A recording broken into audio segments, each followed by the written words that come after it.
నేనే హోంమంత్రినైతే నిన్న జరిగిన సమావేశంలో జనసేన అధినేత పవన్ కళ్యాణ్ పవర్ఫుల్ స్పీచ్ ఇచ్చిన తర్వాత ఆ స్పీచ్ మధ్యలో మాట్లాడినటువంటి ఒక విషయం ఏంటంటే, నాకు హోమ్ మినిస్టర్ ఉంటే నేనే హోంమంత్రిని అయితే ఏదైతే వైఎస్ఆర్సీపీ కాంగ్రెస్ పార్టీ అధికారంలోకి లేకుండా క్రిమినల్స్ లాగా బిహేవ్ చేస్తుంది, ఆ పార్టీ బెదిరిస్తుంది, 2 ఏళ్లుగా సహనంతో ఉన్నా ఇక నా యాక్షన్ ఏంటో చూపిస్తా, క్రిమినల్స్తో ఉండటమే వైఎస్ఆర్సీపీ బలం, నేరాలు చేసే వాళ్ళని నేరాలు చేసేవాళ్ళుగానే చూడాలి, కులాలను చూసి వెనకేసుకు రాకూడదు, కులాల దరిద్రం పోతే కానీ రాష్ట్రం బాగుపడదు, ప్రతిదానికి నన్ను కులంలోకి లాగుతున్నారు, నేను హోంమంత్రిని కాదు హోంమంత్రిని అయితే మీ తొక్కన ఆరదీస్తా అంటున్నాడు. నిజంగానే అదేదో నిజం చేయాల్సినటువంటి అవసరం అయితే ఉంది. ఎందుకంటే ఇప్పుడు ఆయన deputy chief minister, home minister కూడా అవ్వచ్చు, కావాలనుకుంటే ఇవ్వని వాళ్ళు ఎవరు లేరు. చంద్రబాబు నాయుడు డెఫినెట్గా ఆ పోర్ట్ఫోలియో ఇస్తాడు.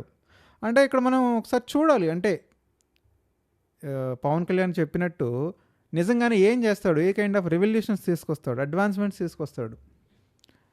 ఒక హోమ్ మినిస్టర్ అంటే కంప్లీట్ లా అండ్ ఆర్డర్ అంతా ఆయన చేతుల్లోనే ఉంటుంది కాబట్టి ఫుల్ పవర్స్ ఉంటాయి ఆయనకి.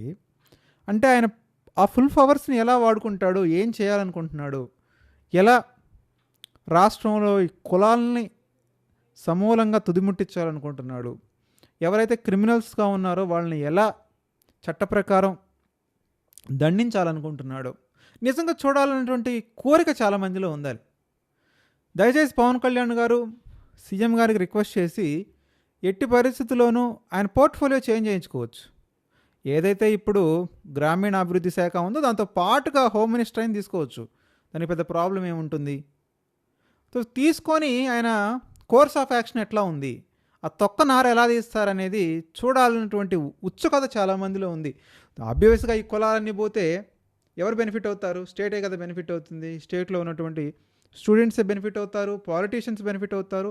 ఈ చెత్త రాజకీయాలన్నీ పక్కకు పోయి విలువలతో కూడిన రాజకీయాలు బయటకు వస్తాయి, విలువలతో కూడిన నాయకులు, వ్యాఖ్యలు, అదేవిధంగా బాధ్యత, రెస్పాన్సిబిలిటీ, ఇవన్నీ కూడా ఆటోమేటిక్గా మన ముందు ప్రొజెక్ట్ అయ్యేటువంటి అవకాశాలు ఎక్కువ ఉంటాయి. కాబట్టి నిజంగానే జనసేన అధినేత పవన్ కళ్యాణ్ గారు చెప్పినట్టుగా డెఫినెట్గా ఆయన హోమ్ మినిస్టర్ తీసుకోవాలి. తీసుకొని ఆయన కోర్స్ ఆఫ్ యాక్షన్, ఆయన plan of action, mode of యాక్షన్ని ప్రజల ముందు పెట్టాల్సినటువంటి అవసరం ఉంది, ప్రజలని ఉద్ధరించాల్సినటువంటి అవసరం కూడా ఉంది. మీరు కూడా మీ విలువైన అభిప్రాయాన్ని కామెంట్ రూపంలో తెలియజేయండి. పవన్ కళ్యాణ్ చెప్పినట్టుగానే హోమ్ మినిస్టర్ తీసుకొని ఆ హోమ్ మినిస్టర్ పవర్ ఏంటో, లా అండ్ ఆర్డర్ పవర్ ఏంటో జనానికి పరిచయం చేయాల్సిన అవసరం ఉందా లేదా, మర్చిపోకుండా కామెంట్ చేయడానికి ప్రయత్నించండి.